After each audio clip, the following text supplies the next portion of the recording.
নমস্কাৰ পুনৰ এটি ভিডিঅ'লৈ আপোনালোকৰ মাজত আহিলোঁ। আজি 2 সপ্তাহৰ আগত মই এগ্লনিমাৰ গছ এজোপা কাটিং কৰিছিলোঁ আৰু কাটিং কৰাৰ পিছত বহুত বেছি ভাল ৰিজাল্ট পাইছোঁ। সেইবাবে আজি ভিডিঅ'টো প্ৰস্তুত কৰি আপোনালোকক শ্বেয়াৰ কৰিলোঁ। যদি আপোনালোকৰ ঘৰত এগ্লনিমাৰ ফুলগছ আছে আৰু সেই গছজোপাক যদি আপোনালোকে জোপোহা কৰিব বিচাৰে আৰু সোনকালে যদি বহুতখিনি পুলি বিচাৰে তেতিয়াহ'লে এনেকৈ মাজে সময়ে কাটিং কৰি দিব।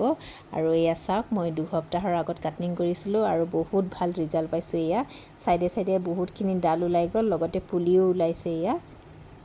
আৰু সেইবাবে ভিডিঅ'টো আপোনালোকক শ্বেয়াৰ কৰিলোঁ, আপোনালোকে কৰিব পাৰিব বুলি। আৰু ছাইডত নয়নতৰাৰ পুলি দুজোপা ওলাইছে, দেখি ভাল লাগিলে, সেইবাবে আপোনালোককো দেখুৱাই দিলোঁ। আৰু লগতে আজি দুজোপা ফুলগছ লৈছোঁ মই কাটিং কৰিবলৈ। আৰু মইনো কেনেকৈ কাটিং কৰিছোঁ আপোনালোকে চাই যাব ভিডিঅ'ৰ জৰিয়তে। আৰু যিসকলে জানে তেওঁলোকৰ বাবে মই ভিডিঅ'টো শ্বেয়াৰ কৰা নাই, নজনাসকলৰ বাবেহে শ্বেয়াৰ কৰিছোঁ। আৰু যেতিয়া আমি এনেকৈ এগ্লনিমা প্ৰজাতিৰ ফুলগছবিলাকক কাটিং কৰোঁ তেতিয়া অকণমান বুঢ়া অংশটো কাটিং কৰিব লাগে। আৰু এয়া মই কাটি লৈছোঁ। আৰু এতিয়া কাটি দিয়াৰ কাৰণে চাইডে চাইডে ডালো ওলাব, লগতে কাটি লোৱা ডালখিনি এজোপা এজোপা গছ হৈ যাব। আপোনালোকে ট্ৰাই কৰি চাব হা, ৰিজাল্ট ভাল পাব।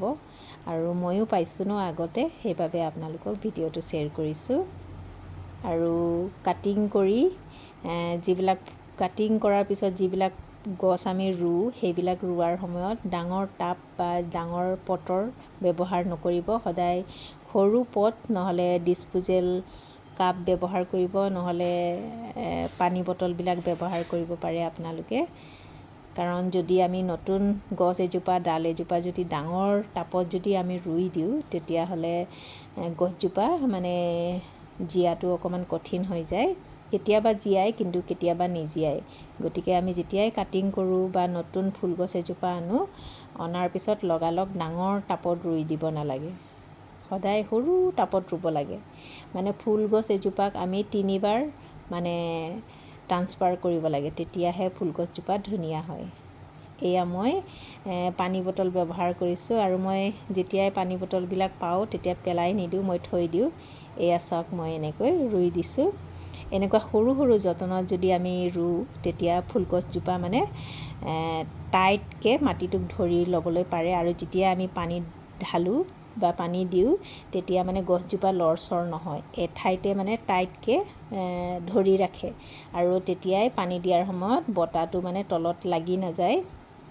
আৰু ফুলগছ এজোপা যদি তলত পানী দিয়াৰ পিছত যদি বতাহ মানে সোমাই যায় তেতিয়া গছজোপা পচাৰ মানে সম্ভাৱনা থাকে। গতিকে আপোনালোকে গছজোপাক যদি এবাৰ ৰুওঁতেই যদি জীয়াবলৈ বিচাৰে তেতিয়াহ'লে এনেকৈ সৰু সৰু যতনতহে ৰুব। আৰু লগতে এয়া মই এনেকৈ সৰু সৰু টুকুৰা কৰি লৈছোঁ। আৰু এইখিনি এনেকৈ এই টাবটো মানে অলপ খালী হৈ আছিলে, ইয়াতে এনেকৈ পচাই থৈ দিছোঁ।